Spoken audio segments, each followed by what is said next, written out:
Esta conferencia comenzará a grabarse. Hola chicos, muy buenas y bienvenidos al curso de modelado en SAP HANA. Bueno, vamos a ir comentando ahora temas, digamos, un poco más pequeñitos y que nos pueden complementar el código que hemos aprendido hasta ahora, las sentencias select, insert, update y delete. Concretamente, bueno, vamos a empezar poco a poco. Esta primera clase vamos a hablar de los comentarios, que realmente ya os expliqué anteriormente cómo se realizaban, pero así lo dejamos ya plasmado, y los identificadores.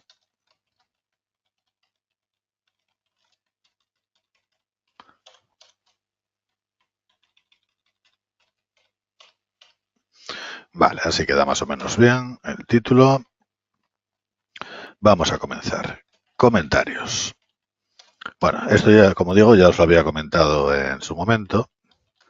Se trata de líneas escritas que la base de datos no interpreta como código. Básicamente, esto que estoy escribiendo ahora precisamente es un comentario. Veis cómo se queda en un color gris, mientras que cuando escribimos una sentencia cualquiera, pues nos la va coloreando, ¿no?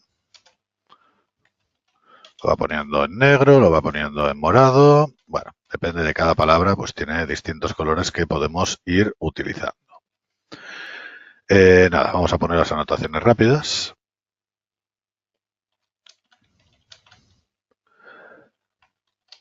Así. Con este símbolo se comenta el código desde el punto donde se ha escrito hasta el final de la línea.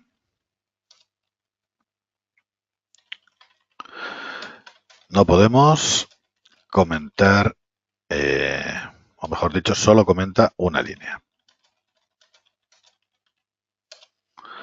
Y luego tenemos este, que lo que va entre los símbolos y este se considera un comentario. Esta, ¿cómo es la palabra? Esta escritura permite comentar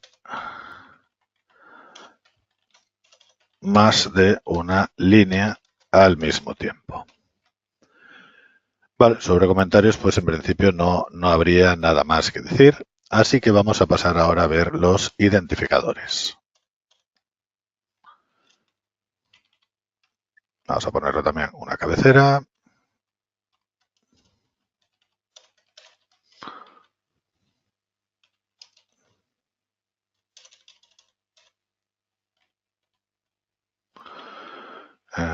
Por aquí a esta altura, identificadores. Vale, algo así. Bien, los identificadores. Los identificadores son utilizados para representar nombres en comandos HANA SQL, como pueden ser nombres de tabla, de vistas, sinónimos, columnas, índices, funciones, etc. Entonces, a modo de definición, podemos comenzar indicando esto. Los identificadores se utilizan para representar nombres en los comandos HANA SQL.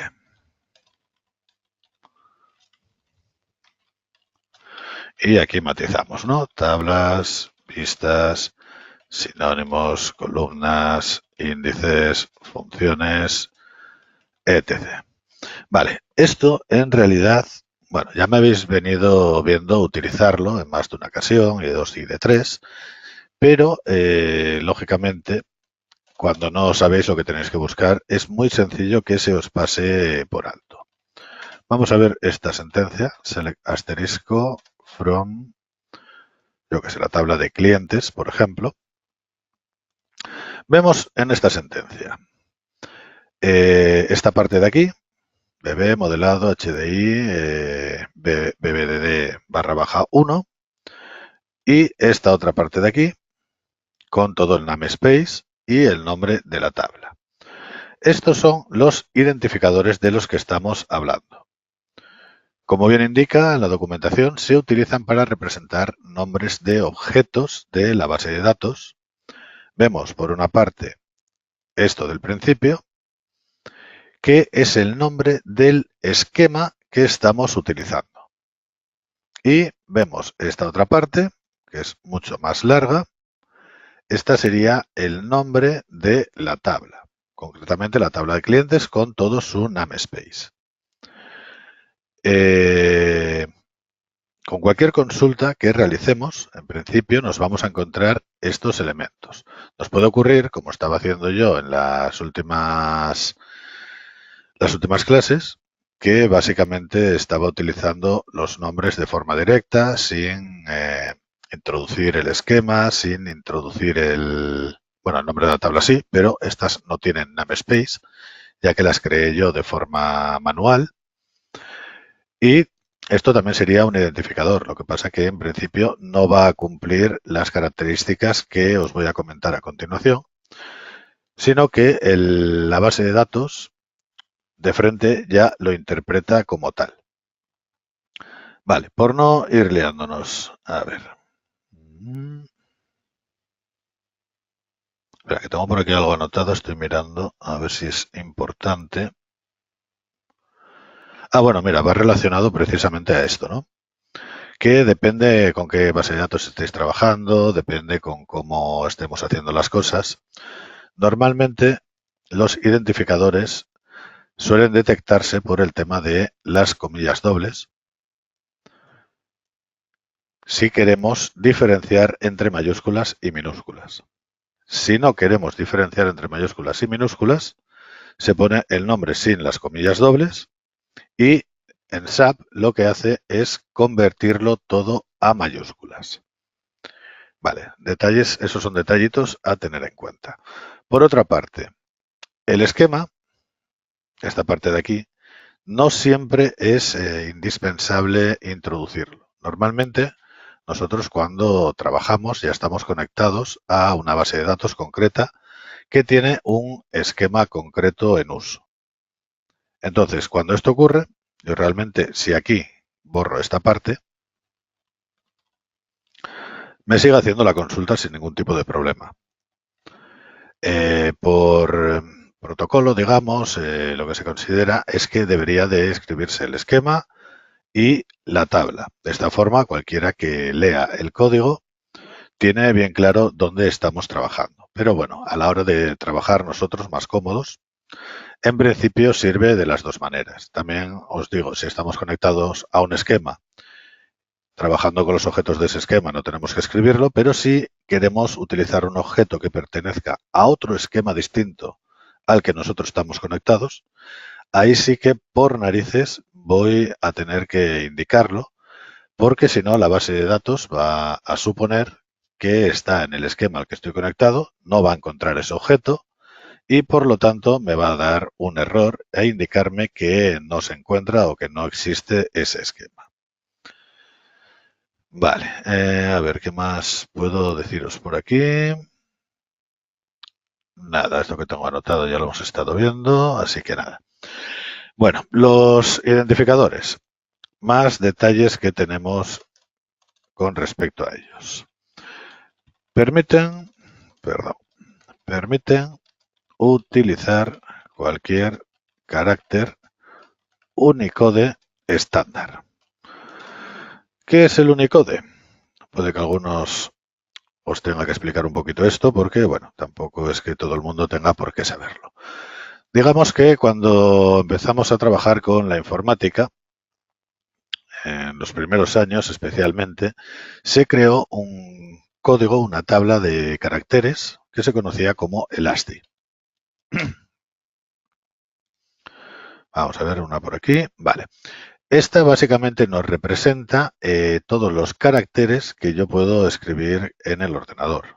y por lo tanto que el ordenador puede interpretar. A ver si lo puedo poner más grande. Pues, por ejemplo, el código 0, el número 0 representa un nulo. Bueno, esto a lo mejor no es tan identificativo, pero a partir de aquí sí que lo vamos a ver más claro. En código decimal, en código hexadecimal, son estas dos columnas de aquí. Vamos a guiarnos por el decimal, pues el código 48 corresponde al número 0, el 49 al 1, el 58 a los 2 puntos, el símbolo 2 puntos, el 62 al mayor que. Aquí empezarían las letras mayúsculas, el 65 sería la mayúscula, 66 B mayúscula, el 100 es la D minúscula. Pues bueno, es una equivalencia entre un código numérico y el carácter que se pinta en pantalla. Esto es fundamental, pues por ejemplo, a la hora de un teclado. El teclado envía una señal que luego nosotros en pantalla vemos que se representa con un carácter. Vale, el código ASCII en concreto, pues disponía de 127 caracteres. Este es el código ASCII, el original. Luego se fue ampliando, fueron permitiendo más caracteres, pero ¿qué ocurre? Que se encontraron con un pequeño problema de que a lo largo del mundo no todo el mundo utiliza estos juegos de caracteres. Hay idiomas como puede ser el ruso, como puede ser el chino, el japonés, bueno, ya en lenguas árabes también ocurre un poco lo mismo, que no utilizan este alfabeto. Entonces se encontraron con una limitación en el sistema que trataron de solucionar creando precisamente el Unicode. Unicode, bueno, lo estoy buscando así en general, realmente hay varias tablas de distintas versiones. ¿Y qué ocurría con el Unicode? Que nos ampliaba el código ASCII. Bueno, esto concretamente parece más un test de inteligencia que una tabla de Unicode. Vale, esta me gusta más. Aquí ya veis que, bueno, que al principio pues tenemos números, letras, etcétera, etcétera. Ya empiezan a entrar acentuaciones, diéresis, este tipo de cosas. Ya empezamos a ver caracteres más extraños. Bueno, digo extraños, no son tan comunes, por lo menos en la lengua española. Empezamos a ver caracteres de todo tipo y ha ido evolucionando hasta el punto de que, pues, hoy en día, gente que utilice otros alfabetos puede escribir en el ordenador perfectamente sin ningún tipo de problema. Entonces, cuando os hablen de Unicode, básicamente quiere decir que podemos utilizar estos alfabetos distintos, estos símbolos, para trabajar con el ordenador y que, bueno, lógicamente, el ordenador va a saber interpretarlos y va a responder ante ellos. Vale, permite utilizar cualquier carácter Unicode estándar. Tenemos varios tipos de identificadores. Por un lado, identificadores no delimitados. O sea, son los que no vienen entre comillas dobles. Entonces, no se encuentran dentro de comillas dobles. Los nombres de estos identificadores, bueno, su nombre debe comenzar obligatoriamente por una letra o el carácter barra baja. O sea, en este caso no podemos utilizar un identificador que empiece por un número, por ejemplo, o que empiece por el símbolo almohadilla, el símbolo dólar, etcétera, etcétera. Tiene que ser una letra o el carácter barra baja. Y se tratan como si fueran en mayúsculas. Una característica de SAP es que cualquier texto que introduzcamos, salvo que lo introduzcamos entre comillas dobles, lo va a convertir siempre a mayúsculas y se va a manejar ese texto en mayúsculas. Si lo situamos, lo delimitamos, como dice aquí, entre comillas dobles, entonces ahí sí que nos va a distinguir entre mayúsculas y minúsculas. Luego tenemos los identificadores delimitados. Estos van entre comillas dobles, se interpretan tal cual los ponemos. ¿Qué quiere decir esto? distinguen entre mayúsculas y minúsculas. Y esto que parece una tontería, puede llevar a muchos problemas. Es más, yo cuando creéis tablas, creéis objetos, os recomiendo que utilicéis, independientemente de que pongáis o no delimitadores, que hagáis la normativa como si no estuviesen delimitados. Quiero decir, no os andéis tonteando entre mayúsculas y minúsculas, no pongáis caracteres extraños, seguir un poco esta normativa. ¿Por qué? Porque tú ahora mismo creas una tabla que se llame clientes, así escrita. Si la escribo sin delimitar, la base de datos me la va a convertir toda en mayúsculas y no hay problema. Cuando yo haga la consulta, se va a convertir toda en mayúsculas, me la va a encontrar sin problema. El problema está cuando yo creo esta tabla con delimitadores. ¿Qué pasa? Que a lo mejor esta tabla estoy un año sin utilizarla, sin hacer consulta sobre ella, y dentro de un año tengo que hacer una consulta y me tengo que acordar que la C y la E están en mayúsculas. Lógicamente, no es habitual este caso que he puesto, lo he puesto así precisamente a propósito para que veáis la problemática que nos puede traer. Si no me acuerdo exactamente de esto, y al consultar la tabla, en todo momento me va a decir que la tabla no existe. No existe porque si no lo delimito yo en la consulta, me va a buscar esto, y si lo delimito, tengo que poner exactamente las mismas mayúsculas y las mismas minúsculas para que lo encuentre. Entonces, como comprenderéis, esto, digamos que es una forma de complicarnos la vida a lo tonto. Vale, y el último punto, pues sería que pueden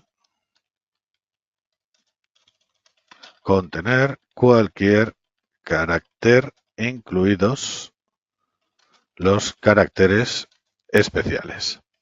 Esto ocurre un poco lo mismo, ¿no? O sea, bueno, aquí puedo introducir almohadillas, arroba, bilbulilla, cualquier carácter que se me ocurra, si lo creo como un identificador delimitado, me va a permitir utilizarlo. Pero os recomiendo lo mismo que os acabo de decir en el punto anterior. Puede quedar muy bonito, puede ser una estética ahí muy molona, que hago casi el nombre haciéndome un dibujito, pero es que luego tengo que acordarme. Entonces, la simpleza siempre que podamos. Cuanto más sencillo sea, mejor. Menos problemas nos va a dar y menos oportunidades de meter la pata. Vale, ¿qué más tenemos por aquí? Bueno, hay una serie de restricciones también que vamos a tener que cumplir. Por ejemplo, SIS está reservado exclusivamente para el motor de la base de datos, con lo cual ese identificador nosotros no podemos utilizarlo para crear ningún objeto. Los nombres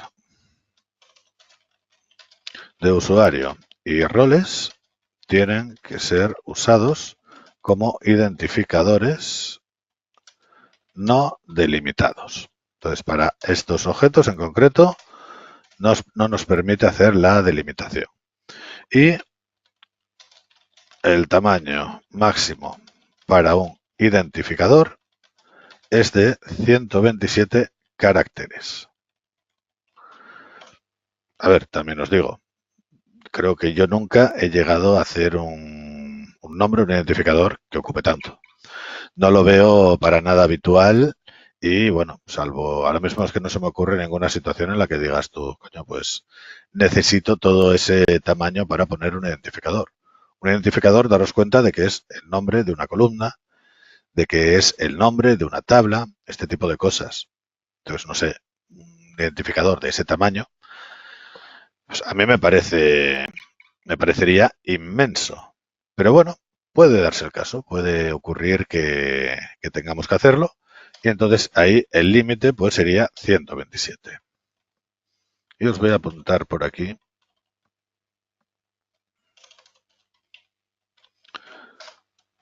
Vaya coño. Vamos a poner esto para que veáis que se trata de identificadores. Identificador que se refiere al esquema en el que se encuentra la tabla